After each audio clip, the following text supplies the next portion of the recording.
let's bring it on. Actually, I don't know if we need an introduction. You should be able to tell from the voice. All right, let's pull it up. 214. Greetings. Greetings. How are you? Hello. Hey, John B. Wells. I am honored with your presence. Welcome to the program, buddy. Good to have you aboard. What is it? The daughter ship, the son ship. What do we call this one? The sister ship. The sister ship. All right, I'll take it. Step aboard the bridge ship of the sister ship, John B. Wells, formerly of Coast to Coast AM, currently the lead personality of Caravan to Midnight.com. Welcome. It's thanks for having me on such quick notice. We were suffering the tortures of the damned, technologically speaking, today, and so it's been a rollicking, careening takeoff. Well, John, it's I was just going to say that if you're not aware, we led our intro to this program with Blake discussing the technical glitches he's had, and I said, well, maybe the NSA intercepted some of your technology and installed some goofy spyware on there. Well, there's not much telling, but I mean, your secure communications that you pay for them to be secure, even when those. I mean, it could be just it really be just one of those things that seems like something really serious, but it really isn't. But it'll certainly do until the serious thing gets here, because first of all, we started off with a crashed set of servers, and then we went to a private firm, and those servers crashed. I'm sure that it was a monstrous beast of a server, could handle anything we threw at it, but I'm telling you, it was optional until the announcement was made this week that I was no longer on Coast to Coast AM, and then all began to be revealed. So when you're, we're in the process of posting a little video to explain we had to abort takeoff today, because we did. When you are on the field, you're not paying any attention to what's on the scoreboard. You're paying attention to the game that you are playing.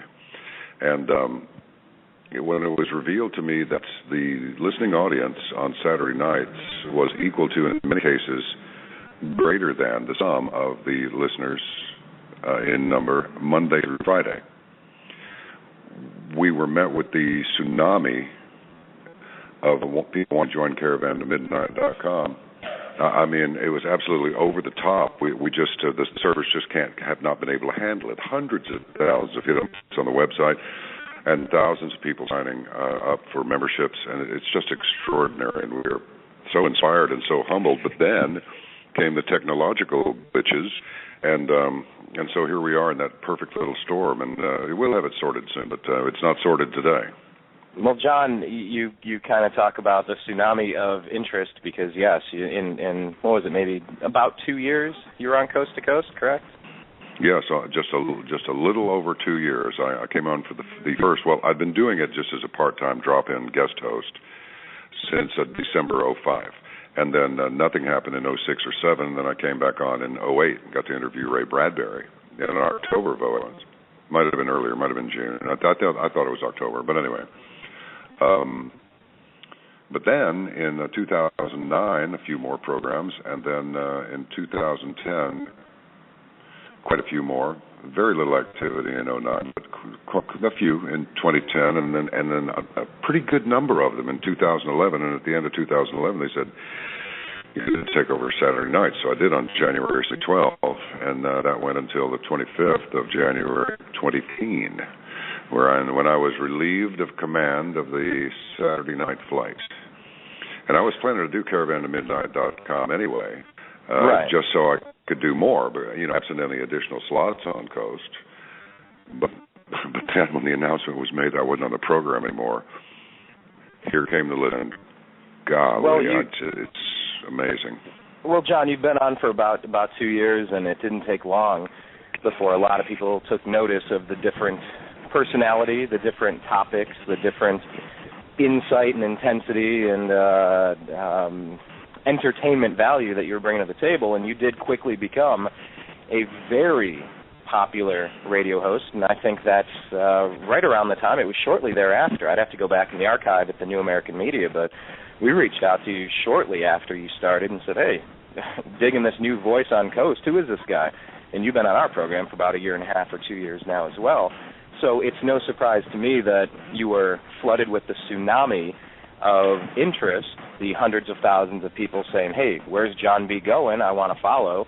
But as you know, with tsunamis, based on Fukushima, you're going to get some problems after the tsunami, with the technical glitch. Oh, yes. Yes, but I'll tell you, I have a most wonderful crew of people. It was just, it's clearly, I think it was a divine arranged. In fact, I called them the Lost. I mean, just excellent and experienced IT people and producers and lighting people, and it's just, and set builders and everything. And it's just, when the announcement came that I was leaving Coast, it started off to be somewhat of a nice and pleasing to the eye production, but it was like, oh dear, there's no more Coast to Coast AM. I can really devote my full attention to this, and we must make this a spectacular production that's not like, ABC News, because, too slick. To me, it's almost like being overzealous. It just smacks of insincerity, as if you're trying to bribe the audience with visual candy rather than give them any sense. If that's what you want, then you've got that on mainstream media. Just at least 20 channels of that. But the Lost Angels have come to my aid, and now I am found along with them, and we're getting the thing going on. But we were not expecting this response, and we certainly didn't expect Fukushima-esque meltdown of these giant servers. It's absolutely ludicrous that such a thing could happen, but it did. So we're dealing with it. Well, John B. Wells, welcome to Eccentric Perspective over here on Freedomizer Radio with Blake Walley hosting this program. It's a show I've been fortunate enough to co-host pretty much over the past 2 years as well. When I met Blake, when he discovered some voter fraud over in Nevada with the Ron Paul convention, when they were putting their nominee out there, he discovered blatant voter fraud, and we connected with Blake. So let me pass it over to Blake here for a second, because I sent Blake the text once I heard the news a couple days ago, and Blake was shocked because Blake's been a fan as well. So, Blake, why don't you grab the wheel, sir? Yeah, hey, thank you. Yeah, and hello, John. Yeah, great to have you. You're really it's pretty awesome. So this is all news to me. Yeah, Brian hit me with a text yesterday. John is out at Coast, and I was like, wow, what's going on here? So you're going to launch your new thing. This was kind of a planned, or you're making other plans anyway. So I'm curious, what are you planning on having a new show? And if you do, what time slot? What can we expect? Are you going to be changing maybe some of the format, changing some of the subject material? What can you tell us? The subject matter will remain the same, except in one regard, and that is it's going to be a lot more intense, and there will be a lot more of it with way fewer commercials. There might even be there will be fewer commercials, so there will be more content over the 3 hours. And it's scheduled to start today. We would have been on stream today, except for these so it's from, it's an inconvenient time on the West Coast. It's 8 in the morning until 11, 10 to 1, and 11 to 2 Eastern. But, we may move that around. The thing about it is that I'll tell you why it was a subscription service in just a moment. They can see it any time that the program will be there. It'll be no different in its recorded form than it will be in its live form, obviously. So it's there for them. But the reason that it was made a subscription service rather than just a free service was, number one, we'll have to have lots of banners and advertising, or we simply can't afford to do it. It's going to be broke for a couple of months. Actually, I thought I was going to be broke for a couple of months because we just had to acquire all kinds of equipment and all kinds of video equipment, and that stuff's not cheap. But the point, this stuff cannot be broadcast over the general airwaves, in my opinion, and I'll tell you why. Back in the long time ago when dinosaurs roamed the earth, in the 80s, a decade I miss on almost daily, I was announcer and in-story narrator for a program called Guilty or Innocent, hosted by a famous trial lawyer, Melvin. And one of the vignettes, I was in it. And because the production staff thought, well, it'll be fun to take this ex-rock and roll disc jockey and have him play a rock and roll disc jockey. And so I was delighted to do it just for giggles. And but the story was about this disc jockey and his radio station were called to court as defendants, because what had happened was that this disc jockey had said, catch the W whatever van and tickets to a Highline concert. And in furtherance of pursuing the van and acquiring the tickets, a listener caused a fatality. And so now it was a question of the culpability and liability of the disc jockey and the station. And if somebody takes a piece of information and twists off in a direction that they should not have gone, what could the blowback possibly be? And of course, well, that depends on what they twisted up into and how bad the blowback is. So I thought, look, we're going to have to do it this way, because when you become a member of CaravanToMidnight.com, you are a member of a private organization, and then after that, whatever you do with the information, and of course what we do is that you spread to as many people as you can in furtherance of correcting this government and certain social issues, and direct them toward the betterment of the citizenry instead of to its detriment, as it appears is happening now. So that's why we just decided to take that and miss the hard point of anybody who might ignorantly or deliberately do it and themselves harm and the audience harm. This is a closed circuit. So when you pay for it, then you've paid. But if there's just a radio sitting around, a random radio, and maybe a few French fries short of a Happy Meal, so we say, here's this, and then does something, that could be a real problem. It could be an imperial entanglement, and we just want to avoid that. So I think we've neutralized it. Interesting. In 2014, everything has to be cleared by about 15 fact checkers before it goes past about 4 lawyers, before it goes past against 6 producers, against 2 more lawyers. And by the time you get whatever you started with, it's that telephone game, and you forget what the story even was. Protecting yourself is obviously of utmost importance. And for the listeners out there that haven't really followed what you did at Coast and as you make this transition, I suppose in the way that you can, because whatever occurred at Coast is, it is what it is. Let's just leave it at that.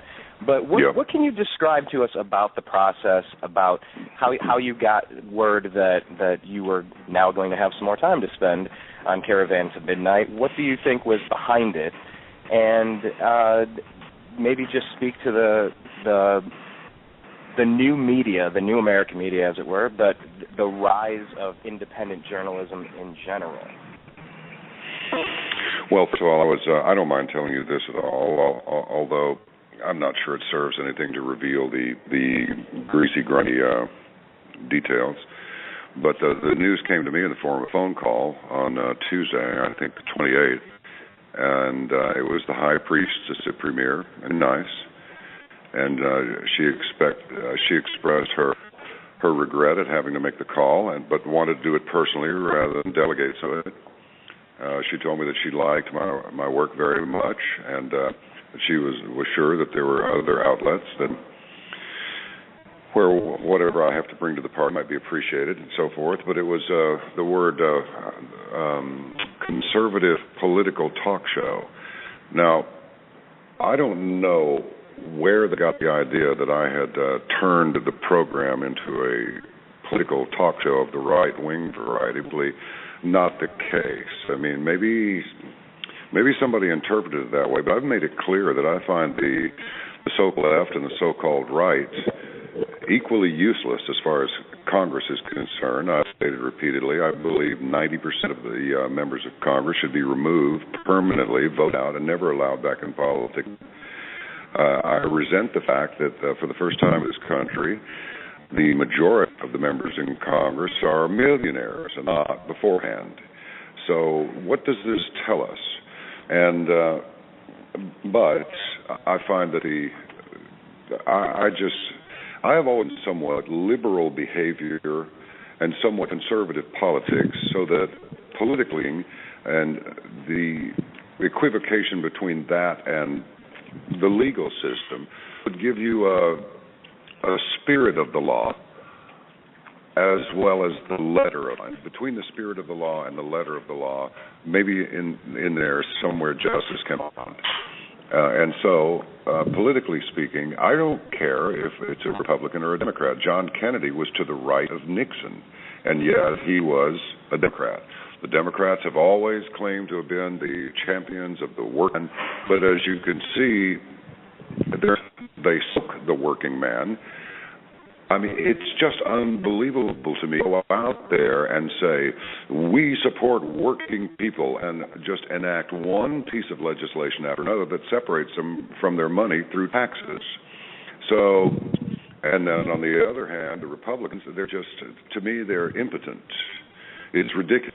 And my biggest problem with both of them is that they are so hungry for votes that they're even concerned, amnesty to these tens of millions of illegal aliens who should be thrown the bleep out of this country, as we Americans would be thrown out of other country if we tried to do the same thing. It's not my responsibility if a country is not as good as the one. It's not my responsibility to make a better life for someone else, except through such opportunities as I may provide to others through the results of my own efforts. And that's just kind of the way I see it. I really believe in pull yourself up by your own bootstraps, get your own education. You are responsible for yourself. Now, that said, there are a number of illegal aliens who have been here long enough. They've gone to our schools and so forth. They will, in fact, be productive members of our society, but they're not legal.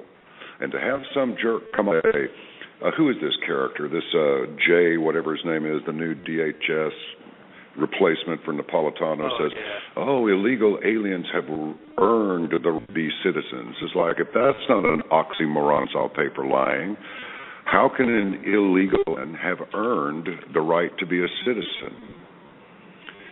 So it makes me sick, and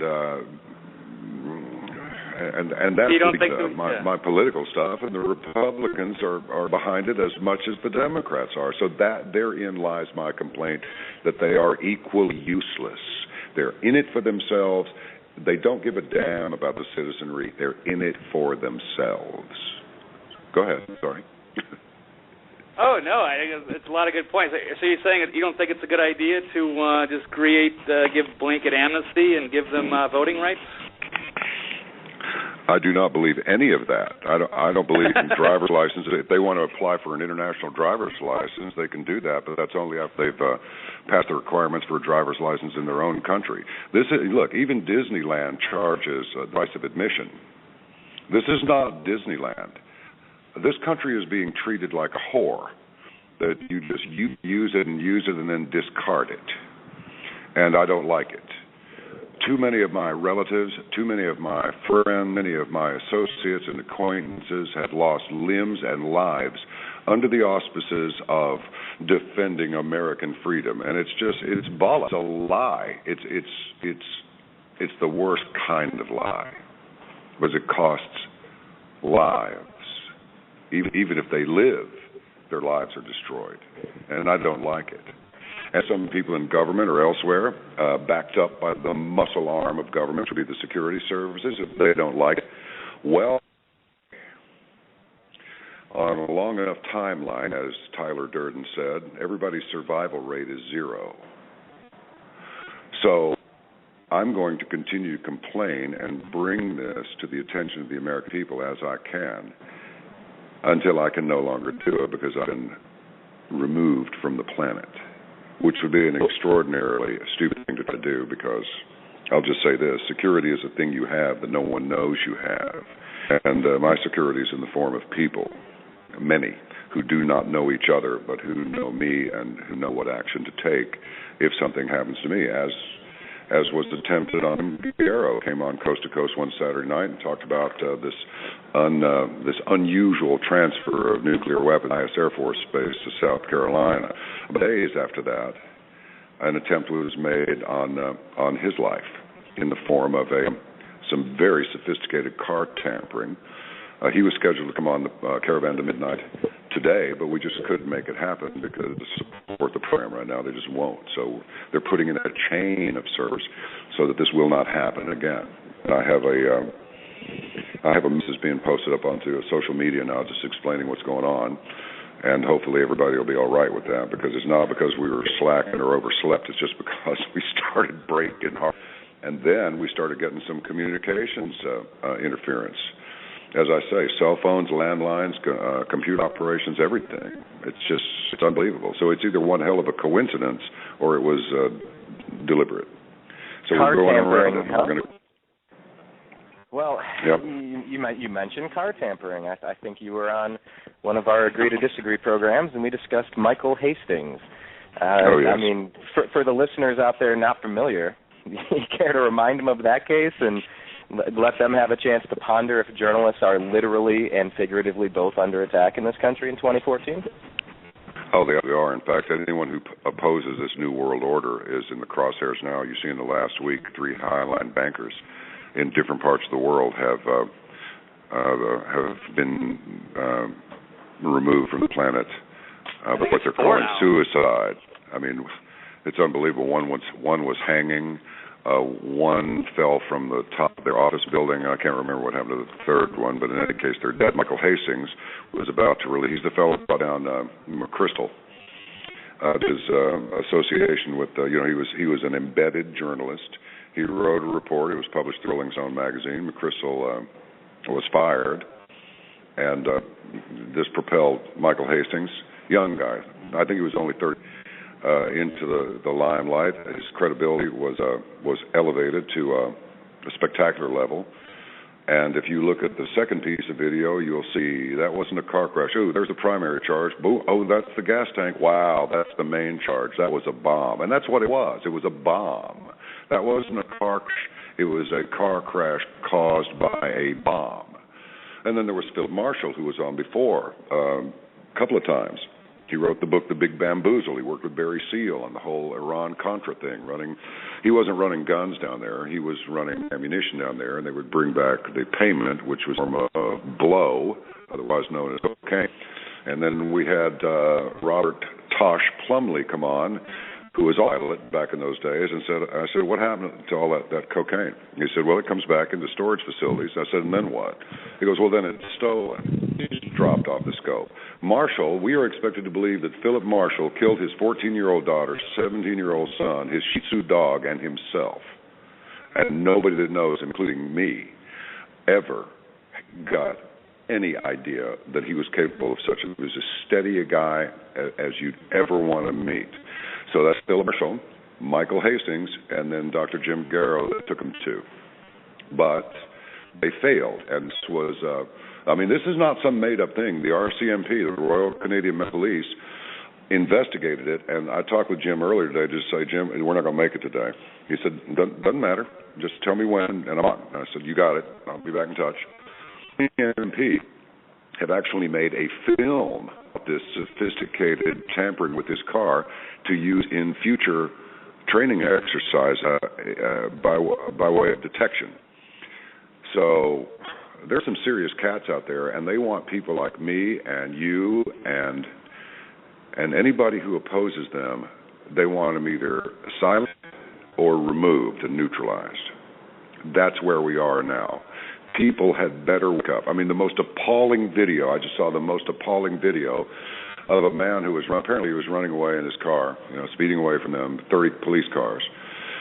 And I'm watching this California cop shoot this guy repeatedly while he stands against his car with his arms up.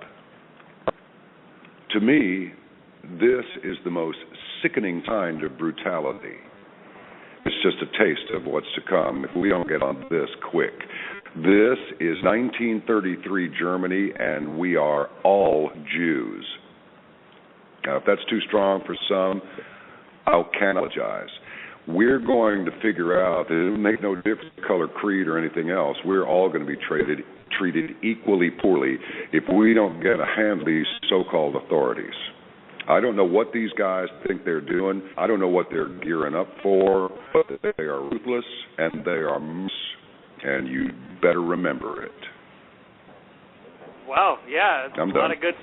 Yeah, no, and there's more. I mean, there's Andrew Breitbart, supposedly maybe even Aaron Schwartz, and also another one that seemed to kind of go under the radar right away was this famous novelist Tom Clancy, who supposedly had a lot of insider dealings. I think it was Jim told me that Breitbart and Hastings were working on a book together. And where are they now? Oh, hold on with that one. No, I don't was working on a book together? Where did you get that? I got it from Dr. Jim Carroll, and if I made a mistake in that assignment, then I will clarify it at a future date. But to the best of my knowledge, it was Jim who told me that. Now, here's the thing: I can't prove this.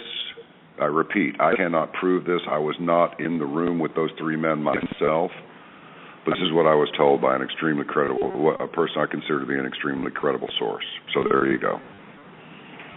Interesting, because I did appreciate the opportunity for you bringing me on board the bridge of the mothership over on Coast to Coast. Unfortunately, I mean, to be there talking about something else would have been fantastic, but to cover the Fullerton, California police murdering Kelly Thomas, I mean, it was caught on audio, it was caught on video, he had no weapons, it took 6 people to kill him after the lead officer is putting on latex gloves right in front of the camera and says, "You see these fists, they're getting ready to F you up." And when you say that this is 1930, whatever year it is, and we're all Jews at this point, and journalists are under attack, all you have to do is watch that Kelly Thomas murder in Fullerton, California, and realize that something has gone very, very wrong in this country, John. No doubt about it. One second, I'm getting some interference, and I'm on an IP phone, which amplifies everything in the background, probably louder than my voice. Sorry about that. Bit of activity here, but I didn't want to miss talking to you. Yeah, well, what I mean by that is that we're all going to know the terror that the Jewish people faced in Germany about that decade of the 30s and the first half of the 40s. We're going to know about it. If we don't get in front of this real quick, and we're going to be sacrificed, some of us are going to be lost. But, like I say, you're only alive on this planet for a short time. Stand for something or not. But if you don't, it won't be just you. It'll be your children and their children. It's the fate of your nation that's at stake. This entire country is going wrong. Civilizations sometimes fail. And they all fail because of the apathy of the... Yeah, and if we fall... no, I'm sorry. I don't want to mean to interrupt you. No. You can only imagine how bad this tyranny could get if they get their way. How would we ever get out of this with the modern technology on a global scale like this? Well, the answer to that question, the best one I can give you is this. How has it ended for those perpetrators of this sort of thing on the citizenry? I believe it's the nation destroyed, and this nation very well could be destroyed. If we don't get ourselves a serious set of ethics and guts, we're done. We're done. Look what's happening in Ukraine. Look at this occupation of federal buildings and all. Look at V for Vendetta, the movie. It's going to take these so-called authorities to kill a few more citizens before they're going to have a real civil war on their hands if they're not careful. People are not going to just stand around and allow themselves to be murdered. They're scared. They don't want to engage, but they don't want to be murdered. They're going to do the wrong person at the wrong time. And maybe even the mainstream media will find the courage somewhere to come down on this. I mean, where was cry over Kelly Thomas? Oh, they went crazy over Von Martin, but they're not going crazy over Kelly Thomas. And I think we should do as you mentioned, Brian. Yeah. His name was Kelly Thomas. His name was Kelly Thomas. To bring That's up right. Fight Club once again. That guy did exist, and he did have psychological issues, but you don't murder people. You don't erase. Nobody has the authority on this planet to be judge, jury, and executioner.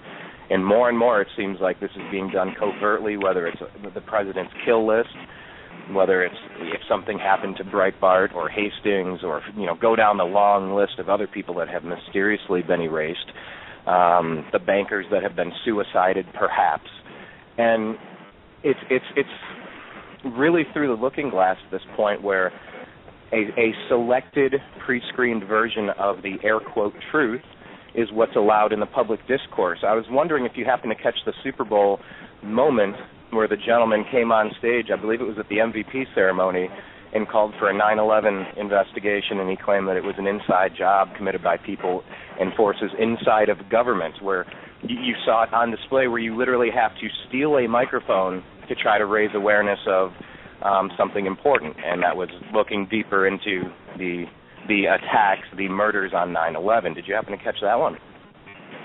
I did not, because I don't give a damn about the Super Bowl. I don't give a damn about professional football teams. I don't give a damn about the Grammys.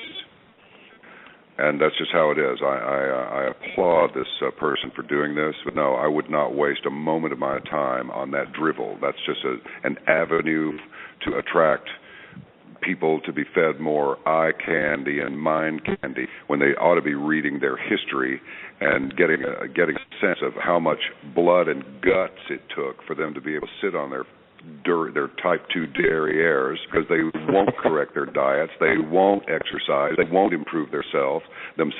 All they do is extend their hands for a handout because you have it better than they do, and therefore you owe them.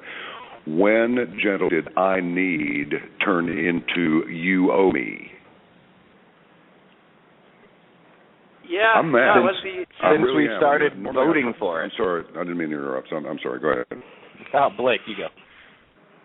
Oh no, I mean, yeah, it is the bread and circus bowl. It is the epitome of that, and the culture degrading. I noticed InfoWars made some really good interviews this weekend. They were up there. They were talking to all the super fans, all decked out in all their attire, and they were, asking them. They know everything about the football game and the statistics, but then they would ask them some questions about the Bill of Rights, and they had no idea. It's like another language. Yeah, idiots. They're idiots. Yeah. They have a lot. I'm sorry, but look, I've been an idiot myself.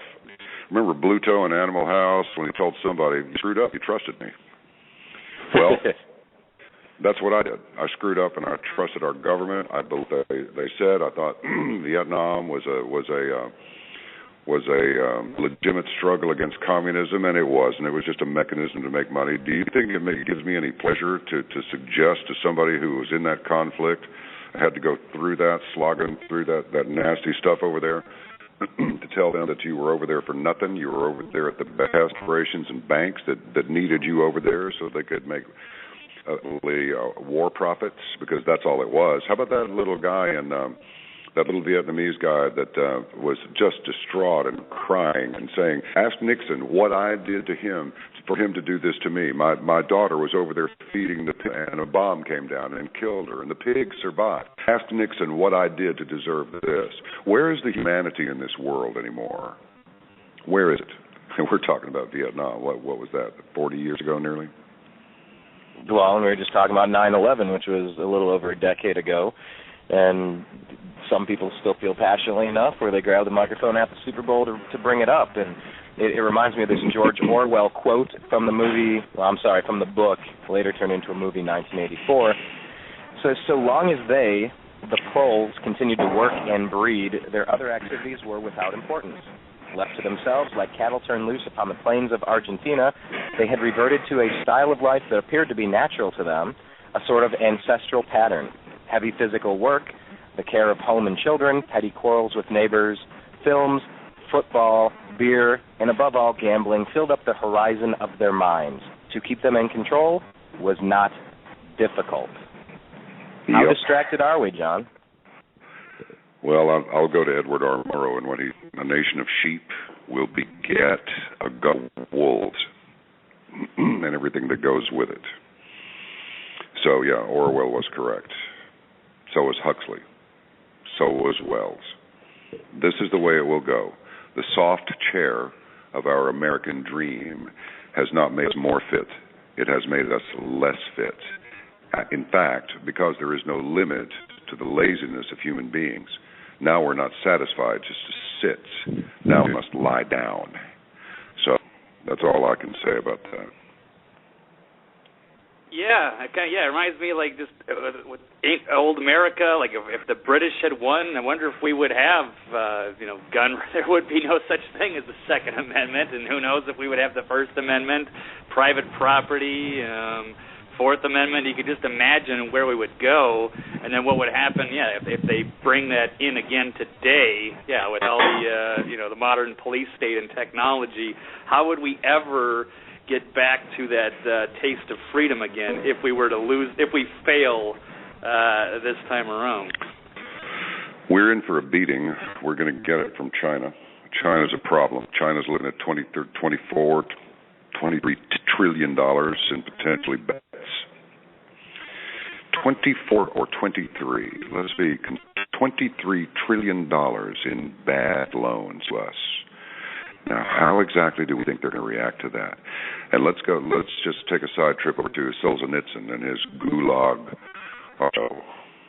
book, wherein he writes, I'm paraphrasing, looking at it now, instead of waiting for that knock on the door to come in the middle of the night, what if we had banded together with anything we had, clubs, hammers, whatever? What if every secret policeman, as he went out that night to make his rounds, if he was going to make it home alive, how different might things have been then?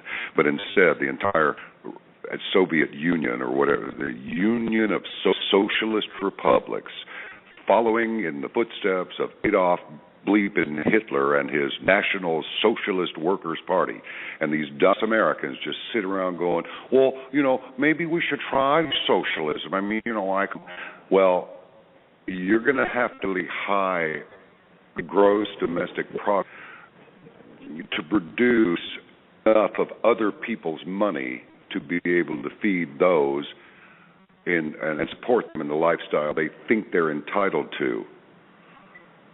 It's not going to happen. Look, it's just like an insurance company. If a person needs an operation that costs $100,000, and they have insurance, well, that's going to be paid for by the people who also have insurance, but who do not require these operations. I believe it was Vladimir Lenin who said, along with Rockefeller, who said that the National Health Program, nationalization of health care, key to a socialist state. I mean, it's looking us right in the face, and we are literally like deer staring at a forest fire, unable to either fight it or flee from it. We're not going anywhere. We're stuck. We're going to have to make our stand here. And to paraphrase the staff sergeant in Battle L.A., make our stand here and show these bastards who they're bleeping with. And that's what we're going to have to do. Going to have to do it, or we are just going down. All you have to do is turn on a television set and look at mainstream media. And that's it. Look how these went after Phil, the Duck Dynasty guy. Oh, that did them, didn't it? What happened when those idiots went after Chick-fil-A? They made a year in about a week. We cannot pay attention to the strident voices of this tiny minority that wants to destroy us. We cannot listen to the angry little voices that are jealous and resentful of individual achievement and individual productivity.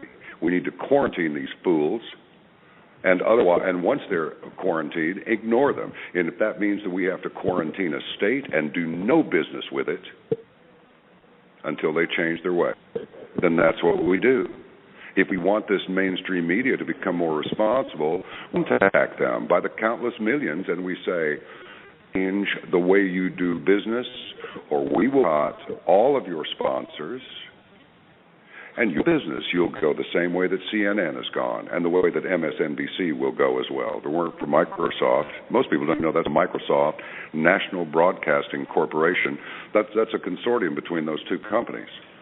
Well, I don't think we're going to get rid of Microsoft, even though their operating systems are pretty bad.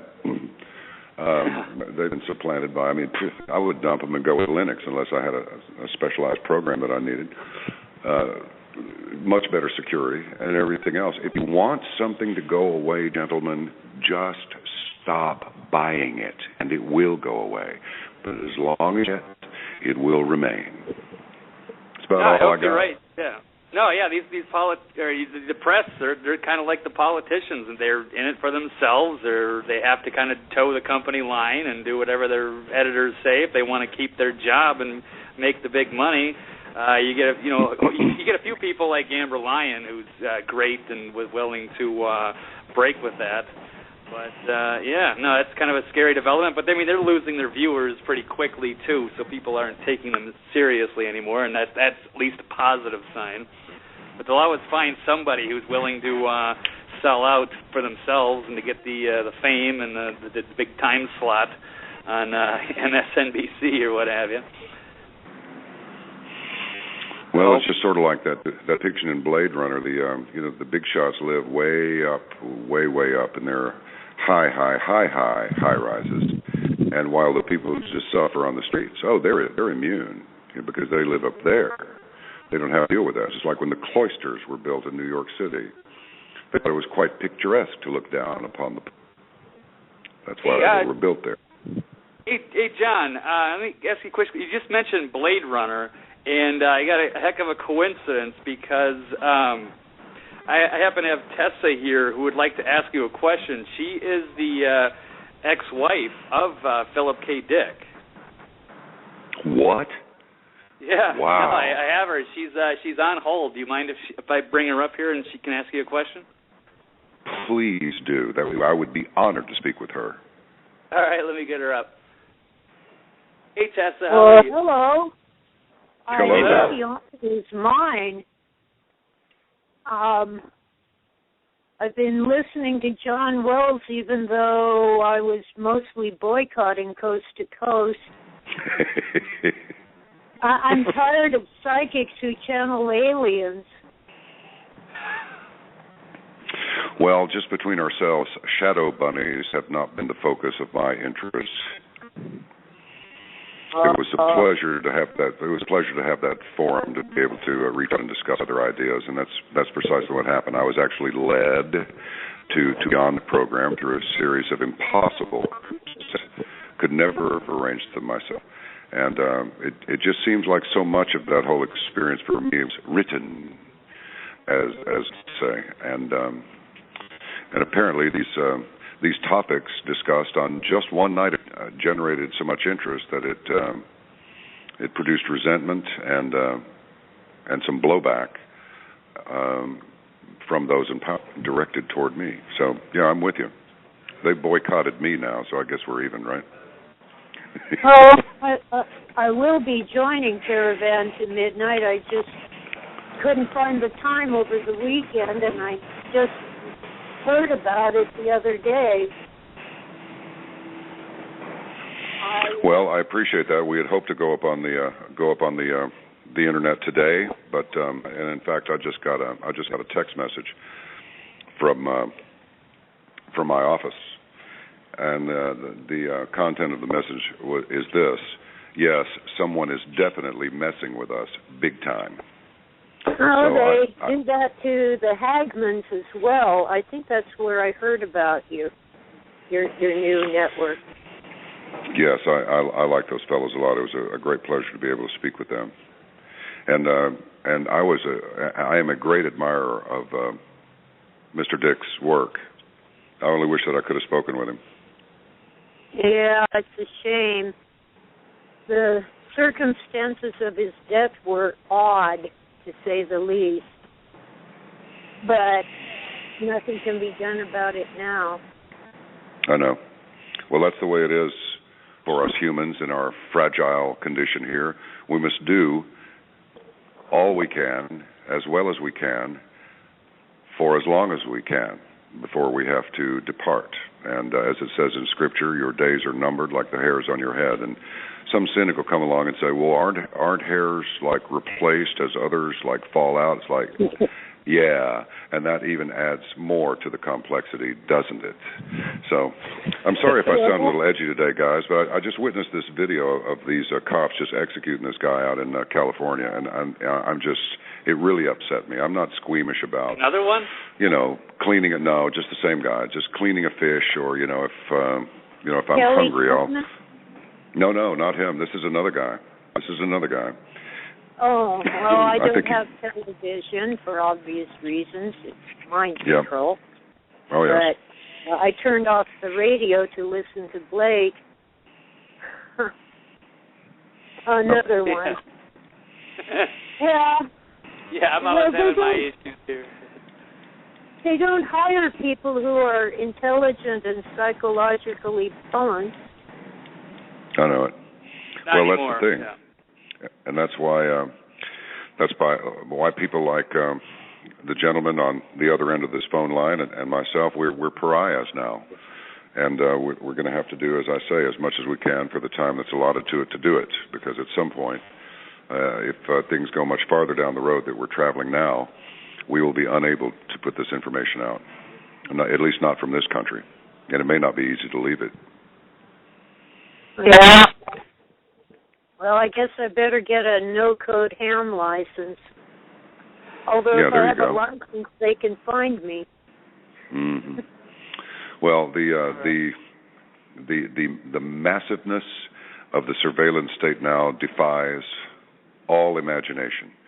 Please remember that no matter where we think our technological level may be now, it is in fact at least 30 and more likely 40 years earlier than the technology that really exists. Everything is it's so far beyond our comprehension now that it takes an army of specialists each using all of their available mental RAM just to comprehend their little piece of it. So it's monstrous. So with the technology, John, I was going to say, with the technology that we have, obviously it allows geeks in rooms to, like you said, getting that text that someone is definitely messing with your site. Edward Snowden now has been nominated for a Nobel Peace Prize, thankfully. Better him than Barack. Yeah, seriously. I couldn't describe, I couldn't comprehend how you get a first Nobel Peace Prize for doing nothing, and how this guy's cast out of the country like a pariah to be hanged if found for doing the right thing. So he saw something and he said something. But I was going to say that our website maybe about a year and a half ago with the New American Media got hacked, and a whole bunch of funny business started going on. So I'll tell you what, I'll talk with you offline, and I'll give you, I'm sure you have a few names already, but I'll give you the name of the web security company that has protected my site since, and I haven't had a problem in the meantime. But, John, we're coming up against the hour here, and we're going to let you get running. So for people like Tess, and Tess, thank you very much for calling us. I do appreciate it. Thanks, Tess. Great talking to you. For all of the people that want to stay connected with you, which ways are active? Are you strong on Facebook? Are you strong on Twitter? Obviously, Caravan to Midnight. If you can take a minute or two and just kind of let people know all the ways they can stay in touch with you until your site's up and running and the show's up and going, I'd appreciate that. Yeah, John, sorry, can I also throw in, can I also just ask what maybe you're extending that, what you are planning in maybe the next few months or whatever, like writing content, maybe some man on the streets, is there any kind of, what can we expect coming up new on Caravan to Midnight? All of that that you mentioned, including reports from correspondents in far-flung points in the world. Very, very interesting guests, some of whom would not come on any program but this one. People from the intelligence sector, people from the military sector, people from finance, people from commerce, and some regular citizens too. We plan to at some point take some calls, and we may eventually extend the show to 4 hours rather than 3. But right now we think 3 may be enough because those hours will be absent so much commercial contact. make contact with us at info@caravantomidnight.com. Just spell out the words, no numbers. Do not abbreviate the spelling of night, just caravantomidnight.com. And info@ will put you in communication with us, and just a visit to the site, caravantomidnight.com. Before I go, let me tell you, go to caravantomidnight.com, click on news, click red alerts, and read the letter from Dr. Kawamoto read the letter he presented to the Japanese government in 1957 urging them to abandon the idea of nuclear power. You will find it quite eye-opening. And even if you don't become a member, you can still get the letter, and you can still have access to our site and all the news links on it. So we invite you to participate on whatever level is comfortable to you. John, thank you for that, because you reminded me of one more quick thing before we got to bounce there. Is it time for me to pop a potassium iodide pill over here in Los Angeles? Well, here's the thing. Let me tell you about that. And I don't want this to be a slam to anybody who may be selling this, but let me just suggest this to you. If you look up, you're hearing about nascent iodine. If you look up the word nascent, all it means is emerging as something that may be potentially beneficial.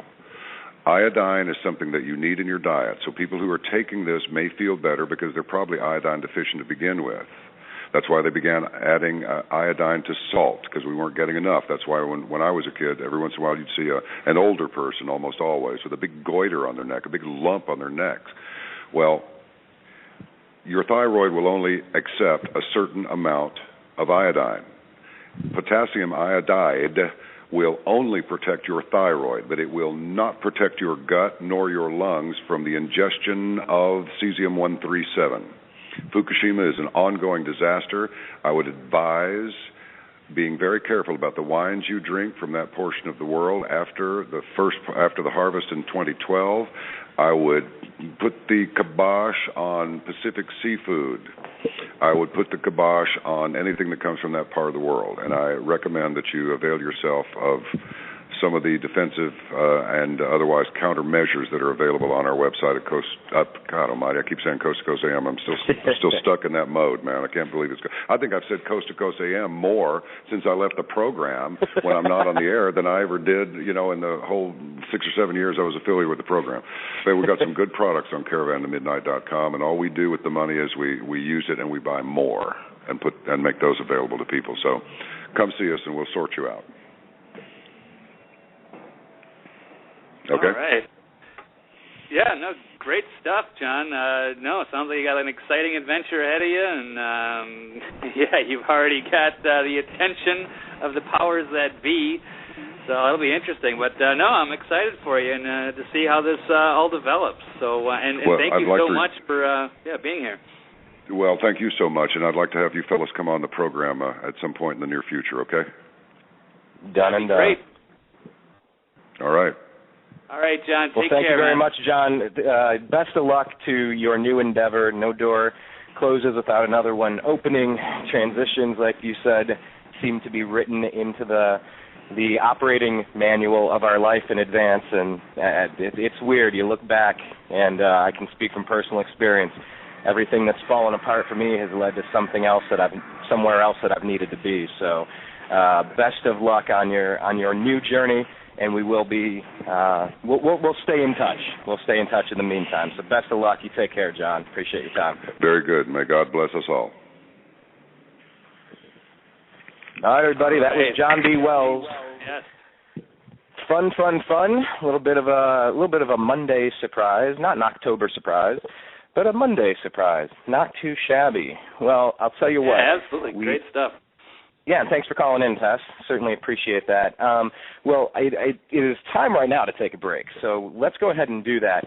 If you guys want to give us a call, offer some of your opinions, comments, or future questions for us to ask John B. Wells, please do so. Our phone number is 347-324-3704. That's 347-324-3704.